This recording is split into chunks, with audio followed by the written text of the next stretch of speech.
Chapter 3 માનવ પ્રજનન. વિદ્યાર્થી મિત્રો, અગાઉ આપણે શીખી ગયા હતા ફલન અને ગર્ભસ્થાપન. ત્યાર પછીનો મુદ્દો ગર્ભાવસ્થા અને ગર્ભીય વિકાસ.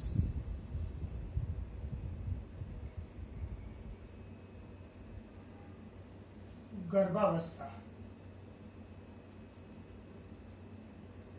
અથવા ગર્ભધારણ. માદા પ્રજનન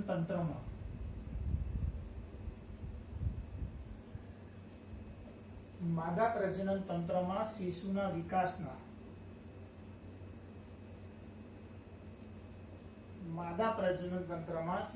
વિકાસના સમયને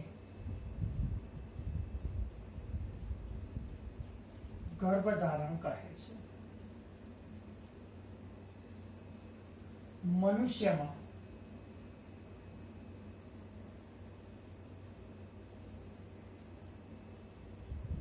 ગર્ભધારણનો સમયગાળો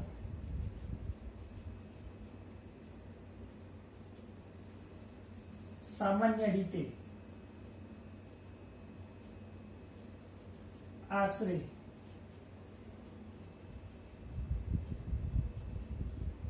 અંડપતન પછી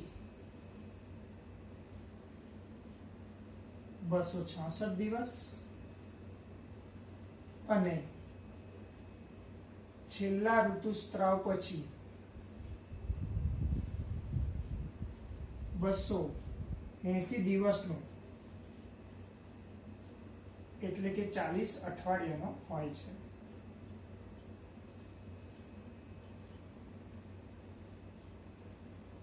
બાળકો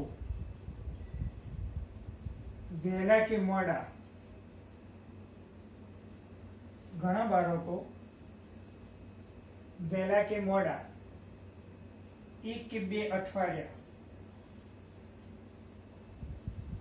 ઘણા બાળકો વહેલા કે મોડા 1 કે 2 અઠવાડિયા જન્મે છે. પ્રથમ 12 અઠવાડિયા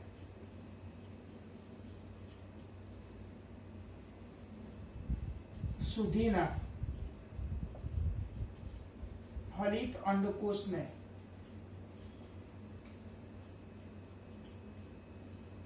ગર્ભ કહે છે અને ત્યારબાદ તે ભ્રૂણ એટલે કે ફીટસ કહેવાય છે. તો ગર્ભાવસ્થા અને ગર્ભીય વિકાસમાં સૌપ્રથમ ગર્ભાવસ્થા એટલે કે ગર્ભધારણ. માદા પ્રજનન તંત્રમાં શિશુના વિકાસના સમયને ગર્ભધારણ કહે છે. મનુષ્યમાં ગર્ભધારણનો સમયગાળો સામાન્ય રીતે આશરે અંડપતન પછી 266 દિવસ અને છેલ્લા ઋતુસ્રાવ પછી 280 દિવસનો એટલે કે 40 અઠવાડિયાનો હોય છે. ઘણા બાળકો વહેલા કે મોડા 1 થી 2 અઠવાડિયા જન્મે છે. પ્રથમ 12 અઠવાડિયા સુધીના ફલિત અંડકોષને ગર્ભ કહે છે અને ત્યારબાદ તે ભ્રૂણ તરીકે ઓળખવામાં આવે છે. તો ગર્ભધારણનો જે સમયગાળો છે એ ગર્ભસ્થાપન બાદ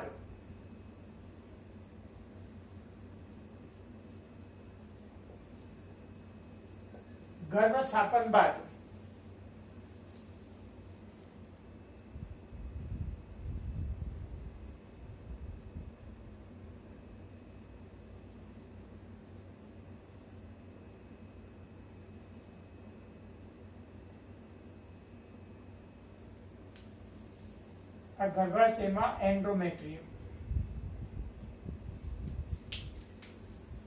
અહીંયા ગર્ભનું સ્થાપન થયું.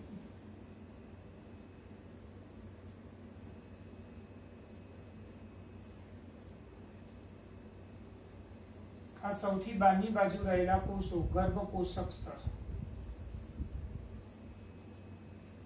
જેને ટ્રોફોબ્લાસ્ટ તરીકે દર્શાવી શકાય.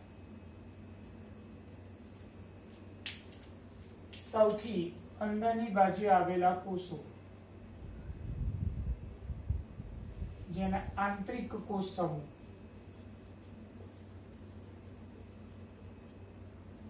એટલે કે એને ઇનર સેલ માસ તરીકે તેને ઓળખવામાં આવે છે. તો મિત્રો આટલે સુધી અગાઉ શીખી ગયા હતા કે ગર્ભ સ્થાપન એ ગર્ભના 7મા કે 8મા દિવસે એ એન્ડોમેટ્રિયમ ઉપર એ ગર્ભનું સ્થાપન થાય છે. તો ગર્ભ સ્થાપન બાદ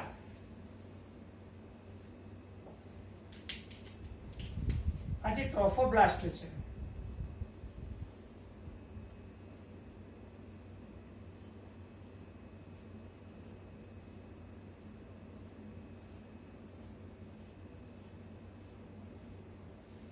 એ ટ્રોફોબ્લાસ્ટ મુખ્ય 2 સ્તરોમાં હંમેશા વિભાજિત થઈ જાય છે.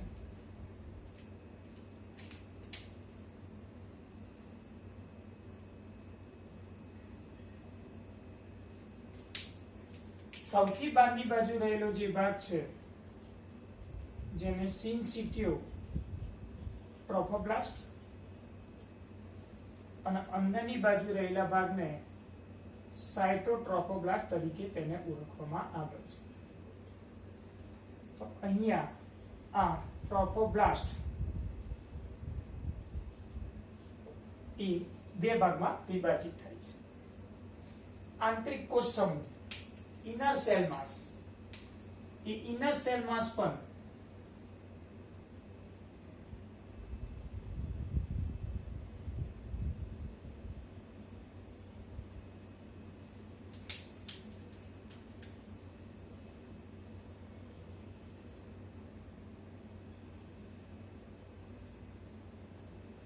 બે ભાગમાં વહેંચાઈ જાય છે. પ્રથમ ભાગને એપીબ્લાસ્ટ અને બીજા ભાગને હાઇપોબ્લાસ્ટ તરીકે તેને દર્શાવીએ છીએ. તો આ છે આંતરિક કોષ સમૂહ.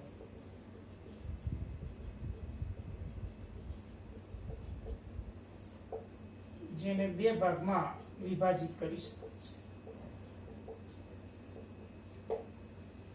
તો ગર્ભ સ્થાપન પછી ટ્રોફોબ્લાસ્ટ એ સિન્સિટિયો ટ્રોફોબ્લાસ્ટ અને સાયટોટ્રોફોબ્લાસ્ટમાં વહેંચાઈ જાય છે. જ્યારે આંતરિક કોષ સમૂહ જે એપીબ્લાસ્ટ અને હાઇપોબ્લાસ્ટ એ મુખ્ય 2 ભાગોમાં વિભાજિત થતો આપણને જોવા મળશે.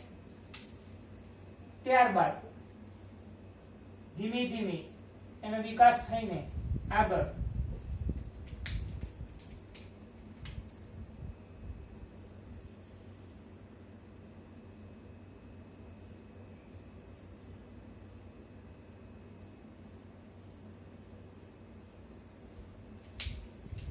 એપીબ્લાસ્ટના જે કોષો છે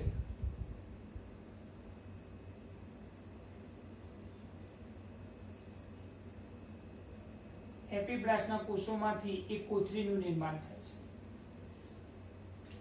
તેવી જ રીતે હાઇપોબ્લાસ્ટ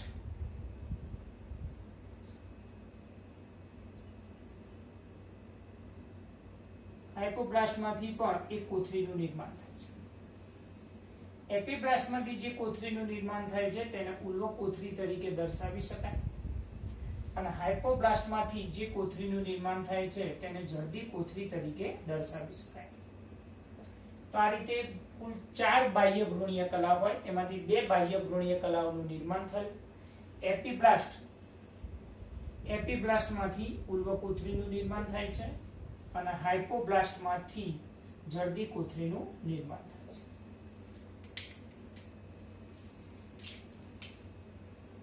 ત્યારબાદ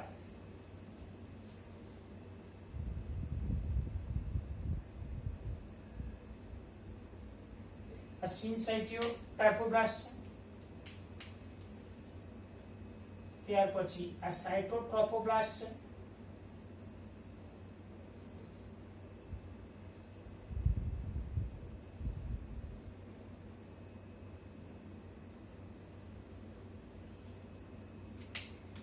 આ દર્શાવીએ છીએ આપણે એપીબ્લાસ્ટના કોષો.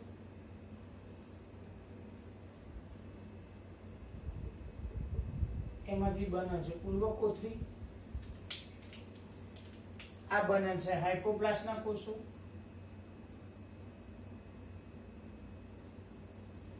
એમાંથી બને છે જડબી કોથળી અને ત્યાર પછી વચ્ચે રહેલું જે પોલાણ છે એ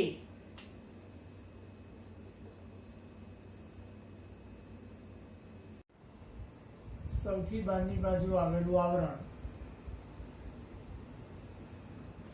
એ સિન્સિટિયો ટ્રાઇફોબ્લાસ્ટ.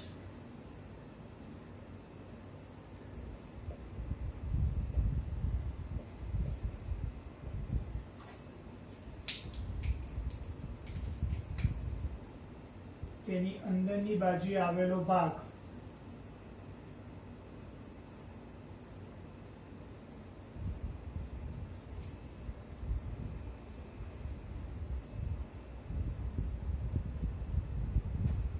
એ સાઇટોટ્રોફોબ્લાસ્ટ.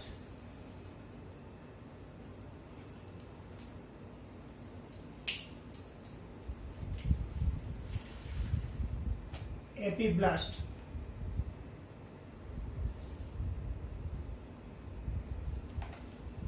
ના કોષોમાંથી પૂર્વકોથળીનું નિર્માણ.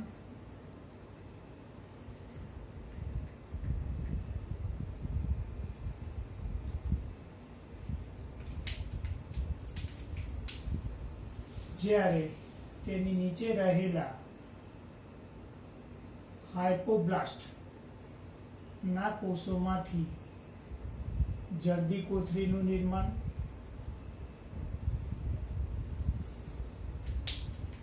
બંને જે બાહ્ય ભ્રૂણીય કલાઓ છે એની ફરતે આ જે પોલાણ વાળો ભાગ છે એની ફરતે આવેલું જે ભાગ છે એને કહેવાય બાહ્ય ભ્રૂણીય મધ્યસ્થ.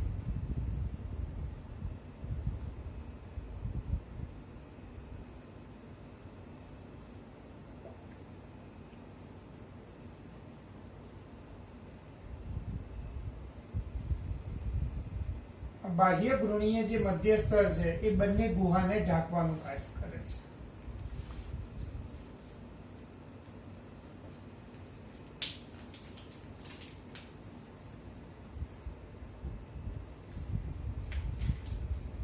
ત્યારબાદ બાહ્ય ભ્રૂણીય જે મધ્યસ્તર છે એ હવે ફાટશે. આ સૌથી બહારનો ભાગ છે એ સિન્સિટિયો ટ્રોફોબ્લાસ્ટ કે ટ્રોફોબ્લાસ્ટના બે ભાગ. સૌથી અંદરની બાજુએ આવેલો ભાગ સૌથી અંદરની બાજુ આવેલો ભાગ જેને ટ્રોફોબ્લાસ્ટ તરીકે તેને દર્શાવી શકાય.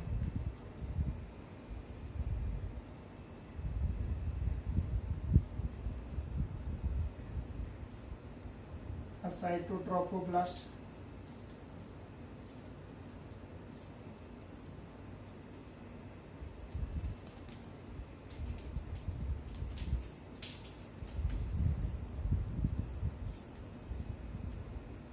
આ એપીબ્લાસ્ટના કોષો, તેમાંથી આ ઉર્વકોથળી,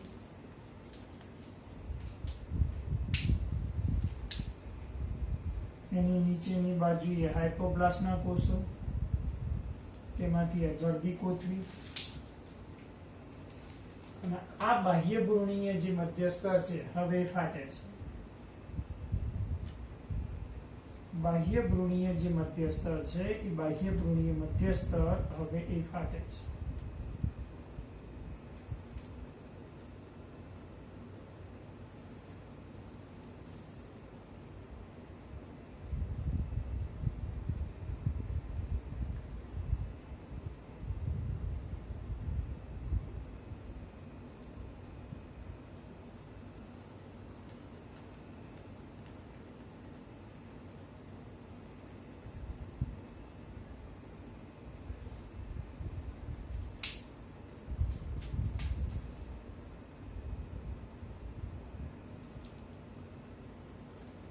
તો બાહ્ય ભ્રૂણીય મધ્યસ્થ ફાટશે. આ રીતે પોલાણ જેવી રચના બનશે અને ભવિષ્યમાં તેમાંથી ગર્ભ નામનું નિર્માણ થશે.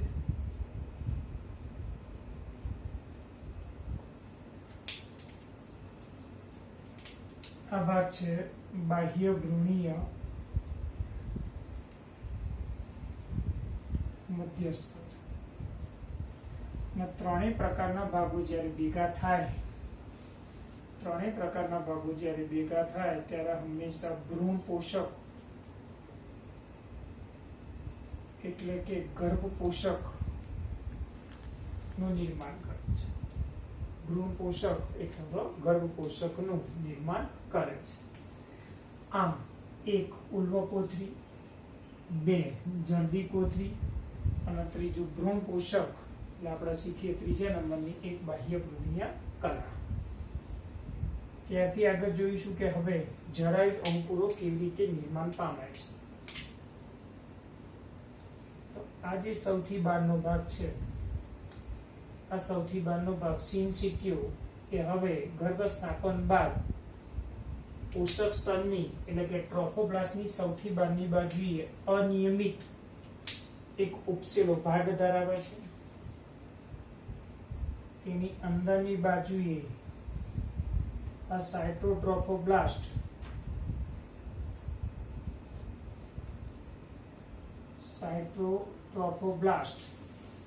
એક ઉપસેલા એક જરાયુજ અંકુરકો દર્શાવે છે.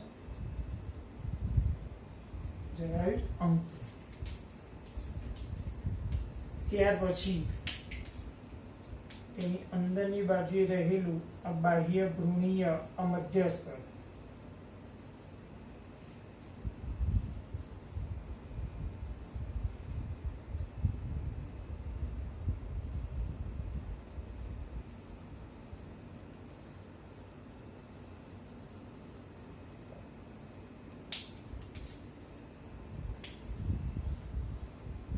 આ છે એપિબ્લાસ્ટ.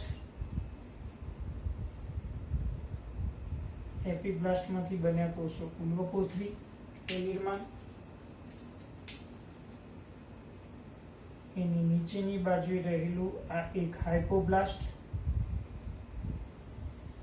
એમાંથી જળદી કોથળીનું નિર્માણ. આ ઉલ્વકોથળી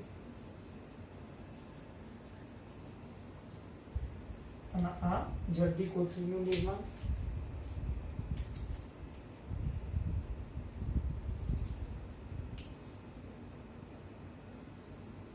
અહીંયા તમે જોઈ શકશો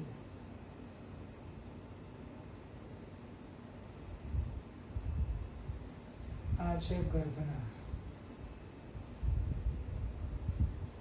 તો આ રીતે સાયટોટ્રોફોબ્લાસ્ટ, પછી સિન્સિટ્યુ ટ્રોફોબ્લાસ્ટ અને બાહ્ય ભ્રૂણીય સ્તર, આ ત્રણેય પ્રકારના સ્તરો ભેગા થાય એટલે બનાવે ભ્રૂણ પોષક.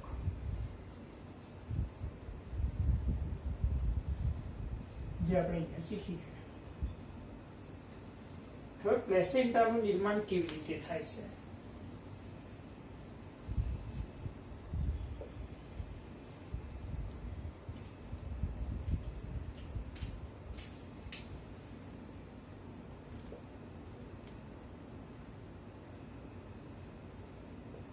જરાયુનું નિર્માણ. સૌથી બહારની બાજુએ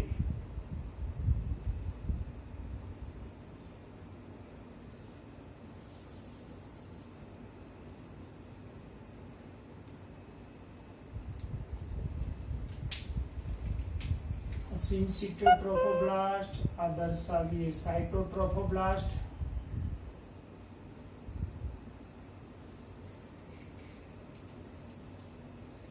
ત્યાર પછી આ દર્શાવીએ બાહ્ય ભ્રૂણીય મધ્યસ્તર.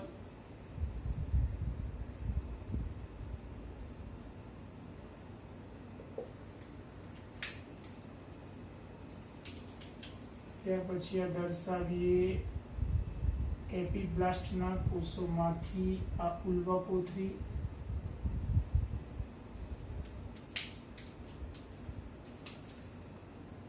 ત્યાર પછી આ હાઇપોબ્લાસ્ટ ના કોષોમાંથી આ જળદી કોથળી.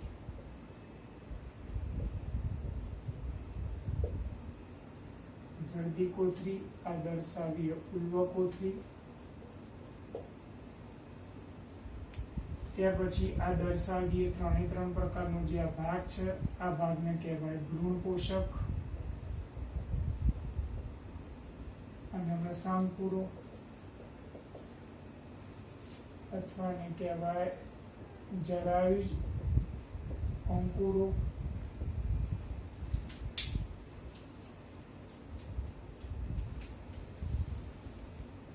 ત્યાર પછી દર્શાવી દઈએ કે એની સાથે આ માતૃ રુધિર વાહિની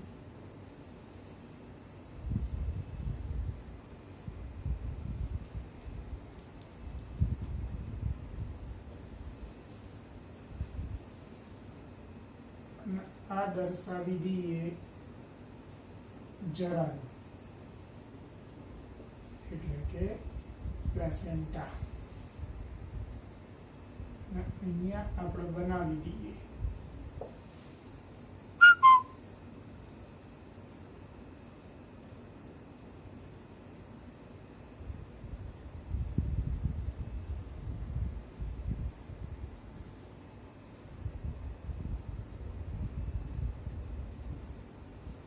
આ થયું ગર્ભનાળ.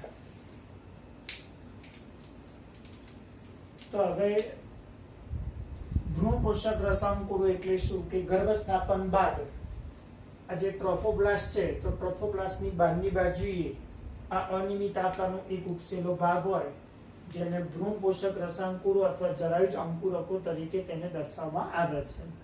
આ જરાયુજ જે અંકુરો છે તેની આજુબાજુમાં ગર્ભાશયની પેશી અને માતૃ રુધિર વાહિનીથી હંમેશા ઘેરાયેલા આપણને જોવા મળશે. આકૃતિમાં જોઈ શકશો કે ભાઈ આ જરાયુ છે તો જરાયુ એ આ ભ્રૂણ સાથે એ ગર્ભનાળ દ્વારા હંમેશા જોડાયેલું છે. તો માતૃ જે રુધિર વાહિની છે એ માતૃ રુધિર વાહિનીમાંથી જે રુધિર છે માતૃ રુધિર વાહિનીમાંથી જે રુધિર છે એ રુધિર એ સિનસિટર ટ્રોફોબ્લાસ્ટના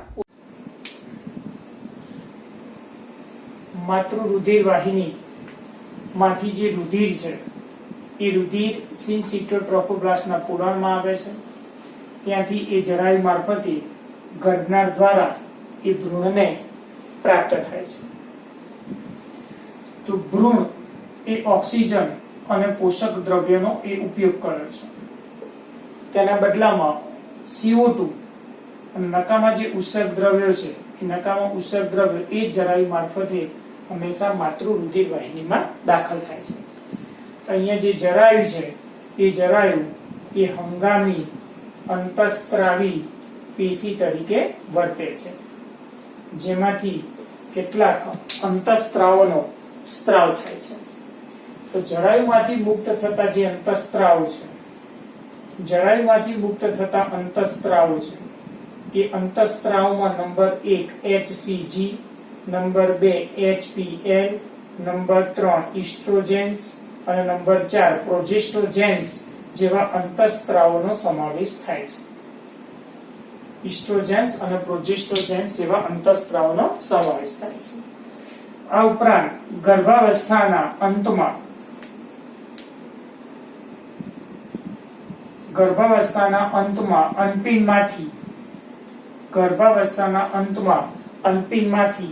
ફક્ત રિલેક્સિન અંતઃસ્ત્રાવ ઉત્પન્ન થાય છે. તો આમ જોવા જઈએ તો ફક્ત ગર્ભધારણ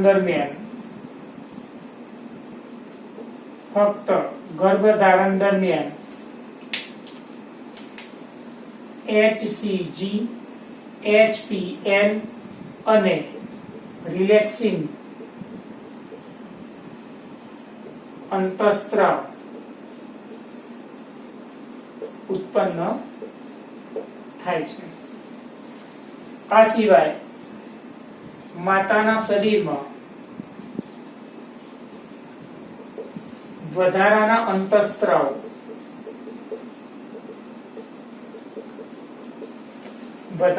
અંતઃસ્ત્રાવ તરીકે કોર્ટિસોલ, પ્રોલેક્ટિન, થાઇરોક્સિન અને ઇસ્ટ્રોજન અને પ્રોજેસ્ટરોન્સ તો ખરા જ, જેવા અંતઃસ્ત્રાવનું નિર્માણ થાય છે. તો વધારાના અંતઃસ્ત્રાવ ઉત્પન્ન થવાનું કારણ એક ભ્રૂણની વૃદ્ધિ માટે, બે માતાના ચયાપચયી ફેરફારો માટે,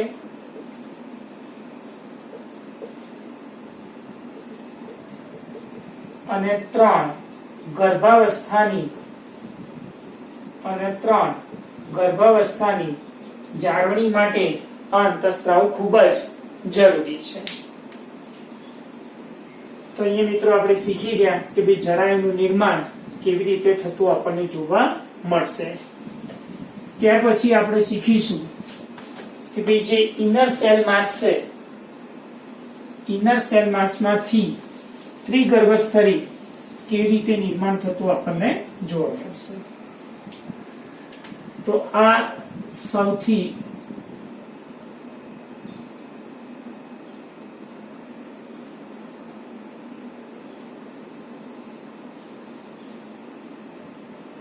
આંતરિક કોષ સમૂહનો એક ભાગ એપિબ્લાસ્ટ,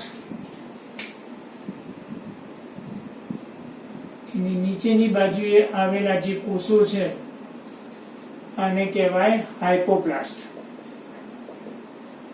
તો આંતરિક કોષ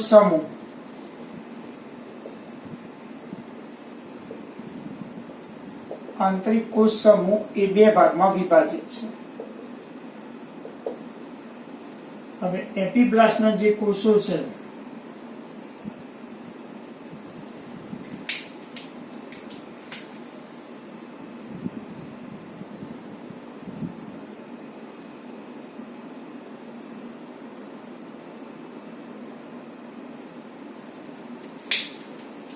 અને હાઇપોબ્લાસ્ટના કોષો છે.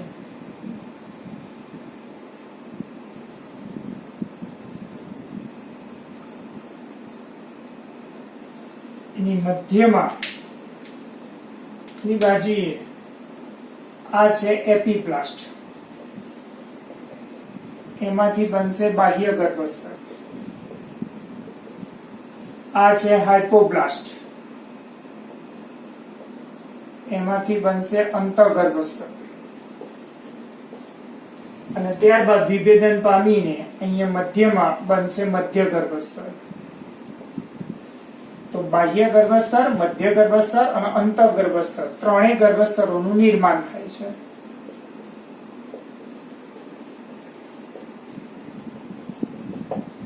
ત્રણેય ગર્ભસ્તરોનું નિર્માણ થાય છે. તો ત્રણેય ગર્ભસ્તરોમાંથી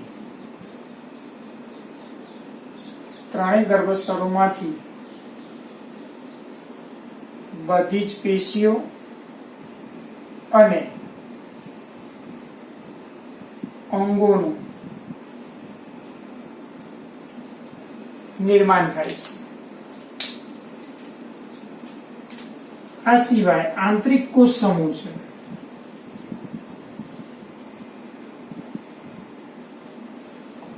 આંતરિક કોષ સમૂહમાં કેટલાક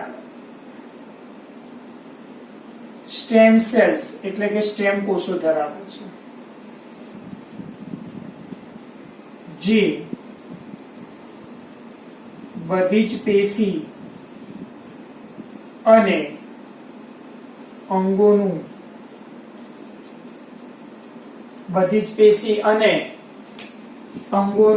નિર્માણ કરે છે. માં કેટલાક સ્ટેમ કોષો આવેલા હોય છે જે બધી જ પેશી અને અંગોનું નિર્માણ કરે છે. તો અહીંયા આપણે ગર્ભાવસ્થા વિશે આપણે એની માહિતી મેળવી. હવે ત્યાર પછી આપણે આગળ જોઈએ કે એનો ગર્ભીય વિકાસ કેવી રીતે થતો આપણને જોવા મળશે.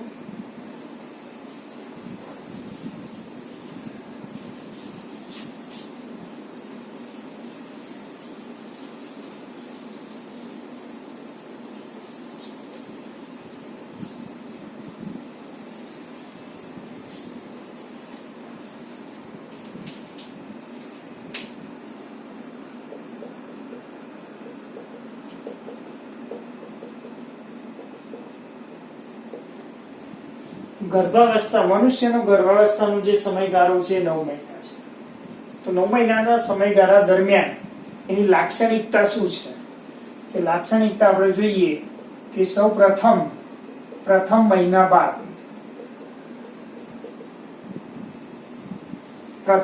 બાદ સૌ પ્રથમ એ ભ્રૂણમાં હૃદયનું નિર્માણ થાય છે.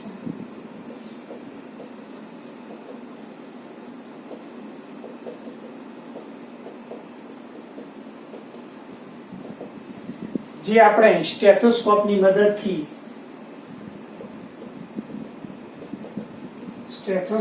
મદદથી હૃદયના જે ધબકારા છે અથવા જે અવાજ છે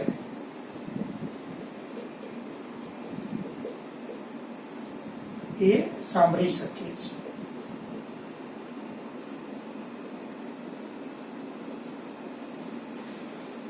બીજા મહિના બાદ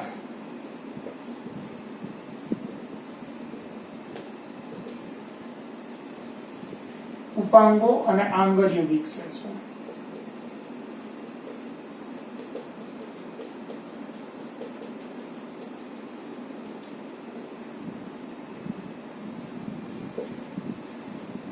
ત્રીજા મહિના બાદ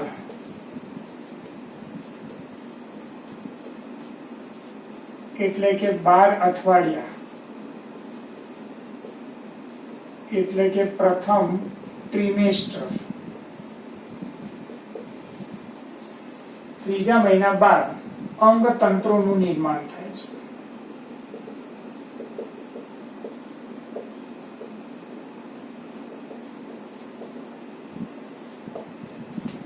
ઉદાહરણ તરીકે ઉપાંગો અને બાહ્ય જનનાંગોનો વિકાસ થાય છે. ચોથા મહિના બાદ, જે આપણી બુકમાં આપેલું નથી,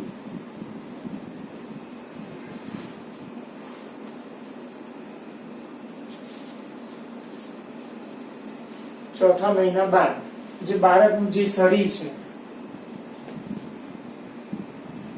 એ શરીર એ ચમકતું લાલ રંગનું બને છે અને એના શરીરમાં રહેલા જે સ્નાયુઓ છે એ સ્નાયુઓ એ સક્રિય બને છે. પાંચમા મહિના બાદ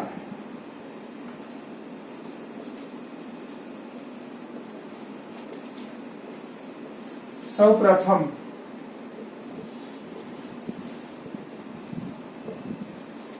ગર્ભનું હલનચલન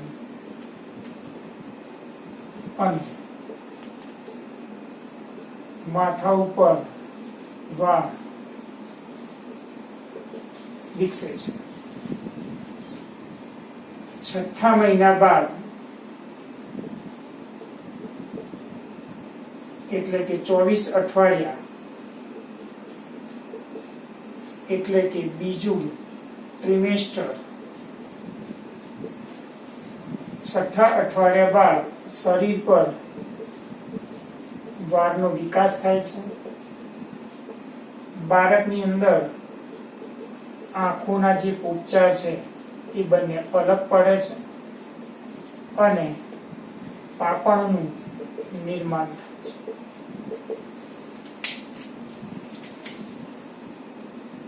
સાતમા મહિના બાદ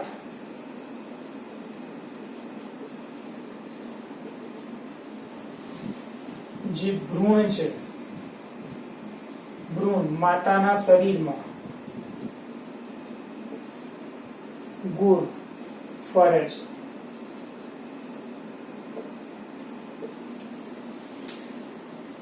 જો આ તબક્કે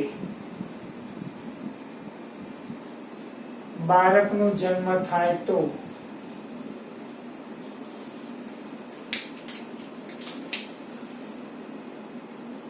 મુશ્કેલી સાથે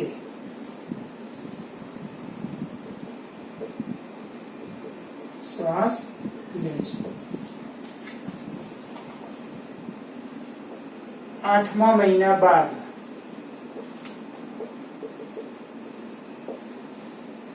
ફેફસા વિકસે છે. જો બાળકનો જન્મ થાય તો નિષ્ણાતની સલાહ મુજબ એની કાળજી રાખવી જરૂરી છે. અને છેલ્લે 9મા મહિના બાદ સંપૂર્ણ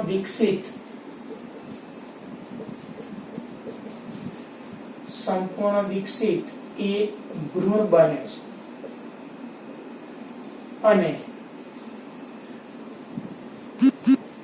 પ્રસૂતિ માટે એટલે કે પ્રસવની જે પ્રક્રિયા છે અથવા ડિલિવરી શબ્દ આપણે કહીએ છીએ એના માટે તૈયાર હોય છે.